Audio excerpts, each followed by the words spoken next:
Money isn't an option. It's the air that everything needs to breathe. And with Christmas right around the corner, I feel like I'm running out of oxygen. As a creative, the changing seasons usually means the air gets thinner. So this week, we're checking for leaks. Every dollar counts, especially the ones you don't notice. Eventually, those trials aren't free and the introductory rates expire. It's okay if you still use the service, but what if you don't? Money forces honesty. When you got it, you do what you want. But when you don't, you do what you must. I'm headed into this job fair. It's gonna be tough. Like, it was definitely difficult to put on a suit and go and prepare myself to apply for a regular job.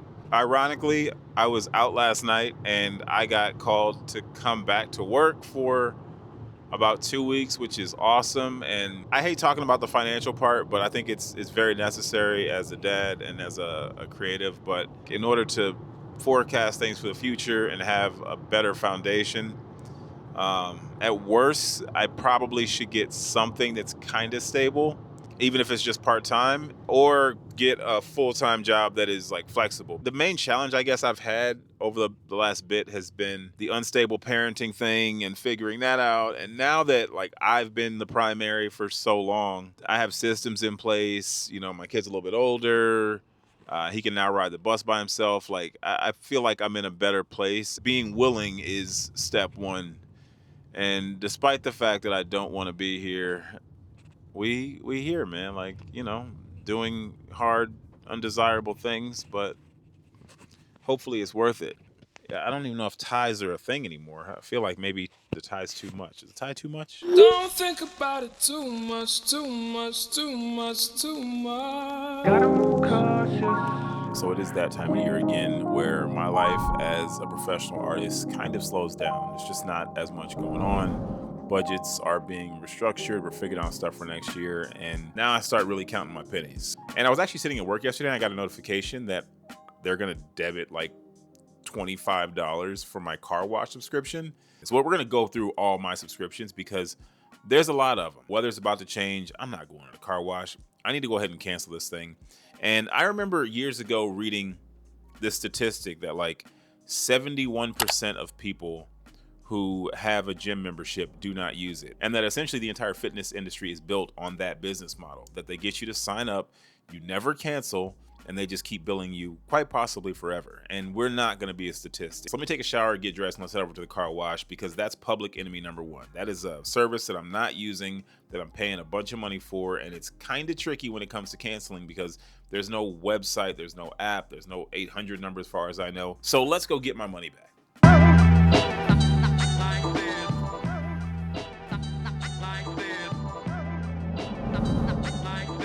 I missed paying for one seat and put my son on my lap.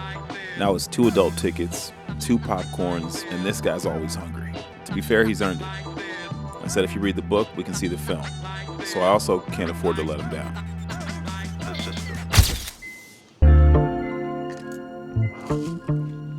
So this is a long overdue conversation, and I want to talk about this lie that they tell new creatives, which is that you're not really a professional unless you do it full time. I want to dispel this myth because I've been fortunate enough to work with some of the most successful artists, and financial security plays a huge role in their ability to be able to create freely. You're not dependent on the next project. You're not at the point where you're chasing. You're not always looking to please a client or an algorithm or anything. Like, you get to make what you want, and if the project flops, like, you're okay with it. And if you navigate your career in a way where you're more focused on saying that you're a full-time professional than you do with concerning yourself with the financial matters of actually allowing you to be able to create freely, it's highly unlikely that you're ever actually going to be able to have creative freedom. When you hear someone say they're a full-time artist, it might not be their sole source of income, but it very well could be their primary. See, creative work gives you the opportunity to generate very large sums of cash. And it's what you do with it that allows you to finally reach that point where you actually have true creative freedom. And you can see it even in small doses here on YouTube. Like, people who rely on views are forced to do things that generate views, whereas people who generate income through various different means, they don't have to worry so much about whether or not a video flops, and then they're able to make the videos that they actually care about. You know, I guess you're not supposed to talk about income, you're not supposed to talk about money, but I know that a lot of creatives follow my channel, and I think it's an important thing to talk about, you know, especially as you're getting established, especially as you kind of reach that point where you have opportunities, you start making good money. It's like, what do you do with it? Do you just keep buying gear? Do you go on vacations? Do you start living lavishly? Or do you think about how I can keep this thing going so that I can turn down those projects I don't want to take? And that's true freedom. So in my quest to get back to complete creative freedom, actually out here doing a little DoorDash, but I've found that just being out in the car and seeing the city is like really inspiring for me. It's where I come up with some of my best ideas. Like, it's very early in the morning, which is when my brain is the most active. It gives me an opportunity to see new things, find new locations to film at, and honestly is helping me just as much creatively as it is financially. Like, I'm not obviously making crazy money, but if I can make a couple of extra bucks every single day, you know, that adds up. It's like the small things that you do over a period of time that just compound. And eventually, you know, you're able to draw something significant from it. I remember that pressure of like, oh, you're not a real artist if you're not full-time. It's like, I don't know, man. I know a lot of artists who are full-time who also put a lot of their time and effort into other things that generate them a significant amount of money. And when they're not sitting around focused on one of their creative projects, they're doing something else. I think you just have to redefine what full-time really means. And to me, it doesn't mean you do that one activity solely full-time.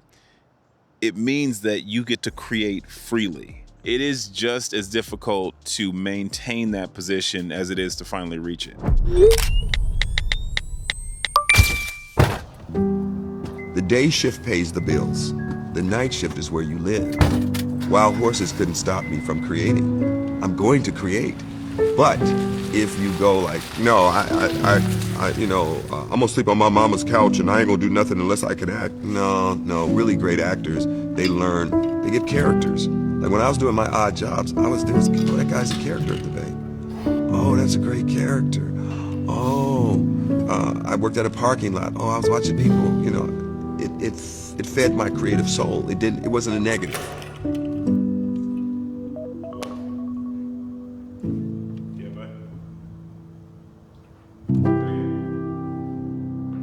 Now, I love books and movies, but with the rising cost and inconvenience of streaming, I'm reevaluating the need for so many subscriptions. So instead, I've been buying more physical media, dropped Audible, Stars, and Hulu, and instead elected for AMC A-List so we can enjoy films the way they are intended.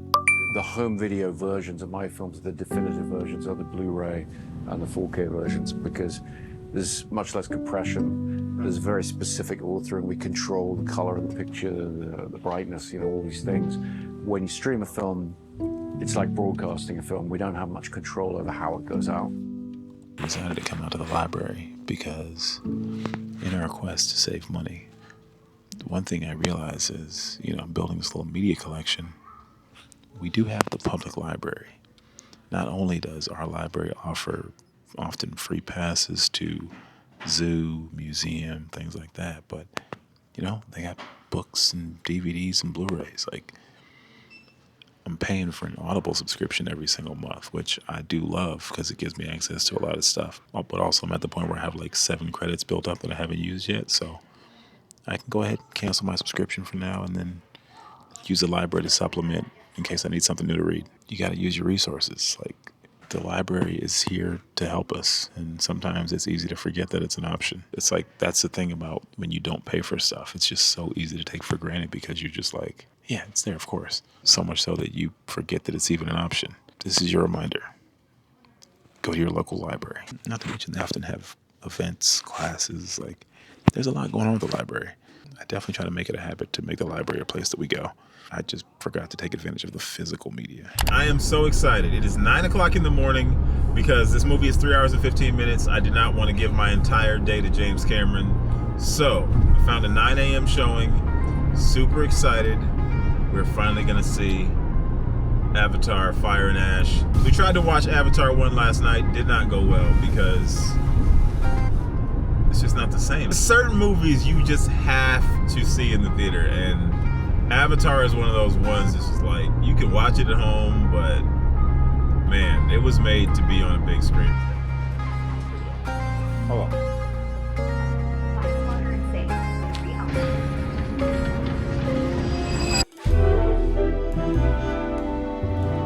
It's about to record outside, but it's so loud out there. So starting out, I was always influenced by bigger artists, but I was truly influenced by the people around me who were working with like shoestring budgets.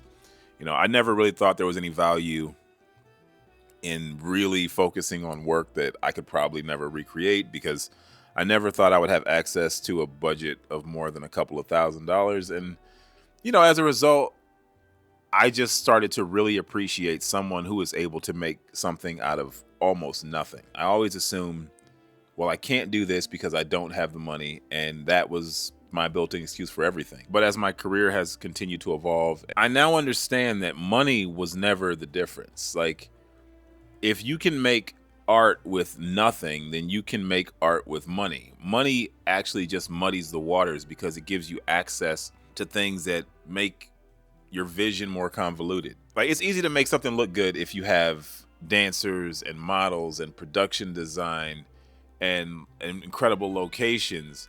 But I think a truly talented artist is gonna move you without any of that. If they have a vision and a camera or a box of crayons or some pencils or some paint and a canvas, they make something that will get an emotion out of you. They make something that speaks to you. They make something that is beautiful without all the bells and whistles, without the excuses. I couldn't identify with those guys who had those big budgets. I couldn't see myself in their work because it just seemed so far away. It seemed like we were in different worlds. You start to really get creative when you don't have resources. Miraculously start finding a way. Like, maybe you can't get exactly what someone else can, but you find a way to pull off your rendition with your resources. You know, anybody can just spend money, but a truly talented artist finds a way when they don't have it. I just found out that I'm still paying $20 a month for my iPad, plus another $8 for Apple Care. That's another $300 a year that could have gone somewhere else. All right, so I just canceled my subscription on my iPad. I'm so mad at myself that it was that easy. I went to the phone store a couple of times and I asked them about canceling it, and they said I had to call the 800 number. And then I finally called today and they're like, no, you can do it from your phone. And this is like, that's all on me. It was a service I signed up for because I was traveling for work and I needed to have access to the internet on my iPad.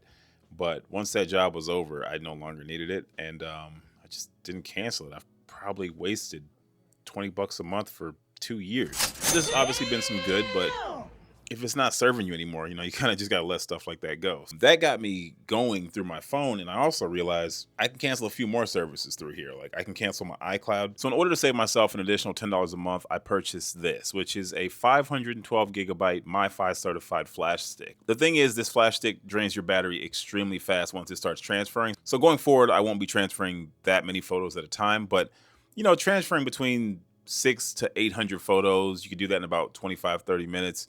And you do that a few times a week and you'll be done. But yeah, it took roughly 45 minutes to transfer 1,200 photos from the phone to the flash stick. One of the things that I love about this drive is that it made the transfer process so seamless. Like, you don't have to worry about trying to keep this all organized. Like, you can literally just grab all of your photos and videos for a month and transfer them all at the same time. But I'm gonna go ahead and put a link to this drive in the description below. You probably don't need a 512. A 128 will probably do, but I'll put a link to the one I have and a couple of other options. Depending on how much you're paying every single month for iCloud storage, this could be a huge money saver for you.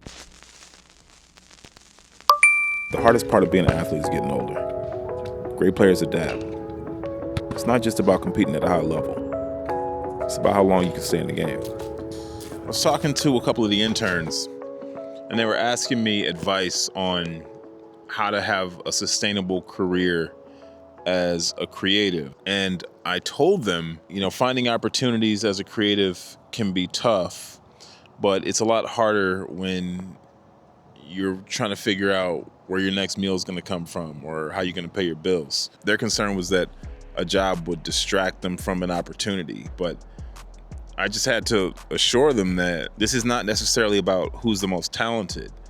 It's about who's the most flexible, who can survive. It's one of those things that people don't tell you, but if you pay attention, you really start to notice how stability plays a role in people's ability to kind of be around. People who have partners are far more likely to be able to weather the storm when times get tough. And I just wanted them to know that a part-time job is not a distraction.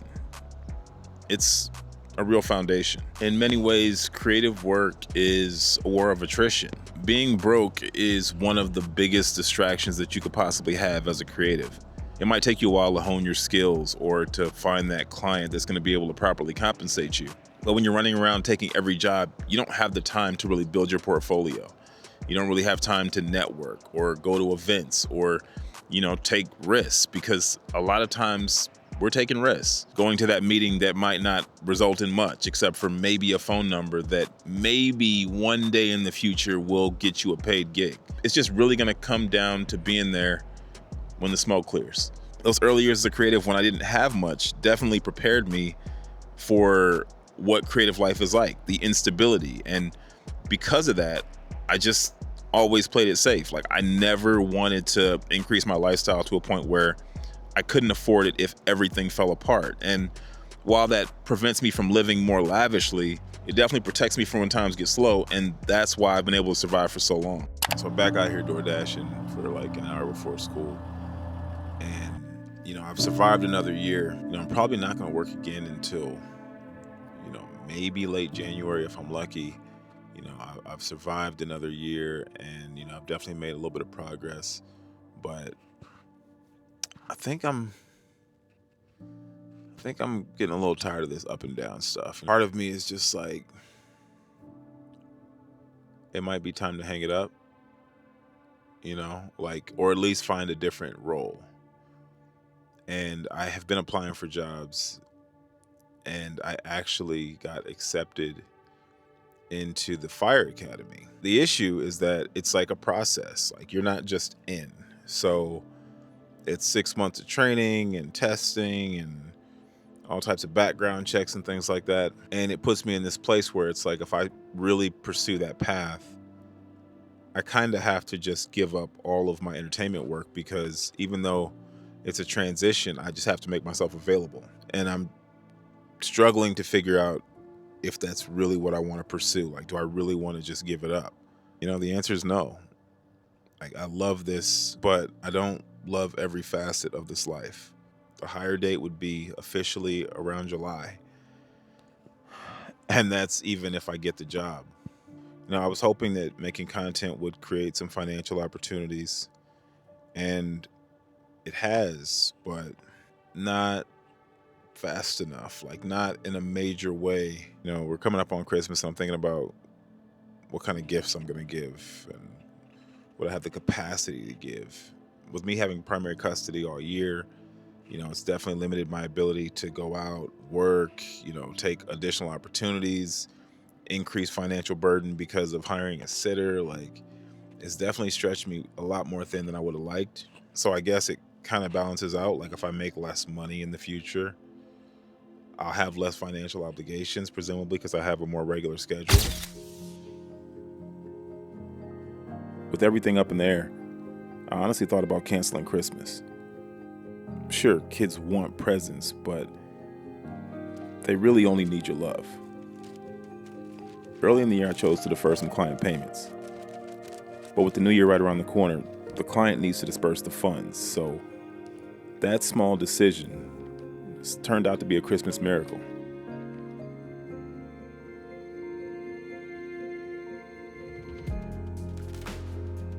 Being a parent is indeed expensive, but even more so if you don't pay attention to your budget. And I definitely have not been doing that. Just kind of keeping things on auto pay for years and just not reevaluating my expenses to make sure the services I sign up for are still serving me. I honestly didn't expect to find as much savings as I did, but I am really glad that I did this. And to be fair, it's not always about full-on cancellation. Like, we signed up for AMC A-List because as a parent, I'm still having to entertain my kid. We love film, we love to support the arts, and it's just an activity that we can still do. So that subscription works for us. But at the same time, there's a bunch of TV services that we were paying for that we're just not watching anymore. And sometimes you sign up for these streaming services just so you can watch one show and you totally forget about it. But we're going to go to the theater. Like, we love going out and having a theater experience. And I knew we were going to go see at least 3 movies this month anyway. But with that said, there were definitely some surprises. Like, I was paying for Amazon Photos and I was paying for iCloud storage. So pretty much paying twice for the same thing. So I highly suggest you start right there. Like, you can go into your phone, check your subscriptions, and make sure you're actually using the things you're signed up for. Once you start signing up for all these services, it can become tricky to keep up with them, especially with all this paperless billing. And if you want to go scorched earth, you can just cancel your credit card, because at that point, they're going to try to find you. But let's be real, whatever money you save is probably already spoken for, but doesn't mean you should waste it. Even if you're not 100% sure about canceling the service, there's a pretty good chance that they're going to offer you some kind of retention bonus. And if you cancel, you can probably still take advantage of all the new customer promotions in the future. It's crazy to even say this, but I canceled 7 subscriptions for a total of $100 a month. And I'm not 100% sure I'm going to take advantage of the Fire Academy, but that savings is going to be huge either way. So let this be your reminder to audit your monthly budget. I wasn't expecting to save much, but I also knew that it was something I needed to do. My Christmas miracle was just a bunch of small decisions that added up over time to make a pretty big difference. So Merry Christmas and Happy Holidays. Can't wait to see you guys in 2026.